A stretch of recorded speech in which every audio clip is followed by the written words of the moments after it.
Sustainable Rice Platform, c'est un outil composé de 3 éléments. Le premier, c'est un standard, ce qui permet de donner un chiffre sur 100 pour voir si on est considéré comme durable. Le deuxième outil, c'est les indicateurs de performance. Et donc ça permet d'évaluer d'année en année comment la riziculture évolue. Et donc à la fois des données de rentabilité, mais également des émissions de gaz à effet de serre, ou en tout cas d'amélioration de la biodiversité. Et le troisième élément, c'est la connexion avec la chaîne de valeur. L'intérêt, c'est qu'à partir du moment où les producteurs sont considérés comme durables, ils peuvent démontrer ainsi que le riz est durable, ils peuvent se différencier sur le marché. Et c'est pour cela qu'on essaye aussi de renforcer le lien entre les producteurs et les transformateurs commerçants pour qu'ils adoptent peu à peu le SRP comme vraiment une norme qui leur permet de se distinguer sur le marché. D'une part, la souveraineté alimentaire, mais surtout aussi la durabilité des lieux, parce qu'en ce moment, si on continue les pratiques qui sont actuelles, on risque de ne pas pouvoir produire suffisamment d'alimentation pour les personnes au Sénégal et ailleurs dans le monde.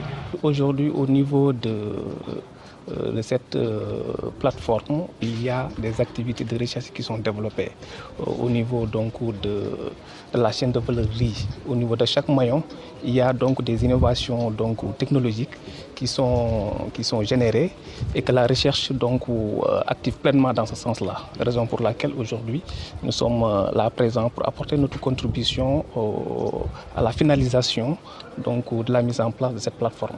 Il y a la question semencière qui est évoquée sur l'adaptabilité des variétés, mais surtout également d'autres contraintes comme la salinité et les oiseaux granivores. Donc toutes ces contraintes sont ici présentes au niveau de la zone nord, particulièrement dans la zone du Waalo. Et avec cette plateforme, bien sûr, qui vient avec des indicateurs pour pouvoir évaluer tout cela. Donc l'idée aujourd'hui, c'est qu'une fois que ces choses sont prises en compte, et ça va permettre dans le sens donc, positif d'aller vers donc, une production durable, une augmentation de la productivité du riz au niveau de la zone du delta.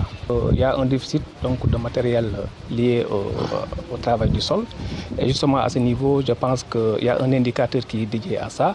Et on va y travailler pour permettre donc, aux producteurs d'acquérir donc, des matériels adaptés pour faire un bon travail du sol et par ricochet arriver à de bons rendements. Il s'agit toujours dans le cadre de la durabilité des systèmes rizicoles ici au Sénégal, d'adopter les pratiques idoines qu'il faut en respectant certaines attitudes. Donc il faut que chacun d'entre nous puisse considérer certains paramètres à inclure, la gestion des fertilisants, la gestion de l'eau, la gestion des nuisibles, ainsi que d'autres paramètres comme la sécurité et la santé au travail. Il faut que chacun soit conscient de cela et puisse travailler bien sûr à les lever au niveau de son exploitation afin que son activité soit réellement durable.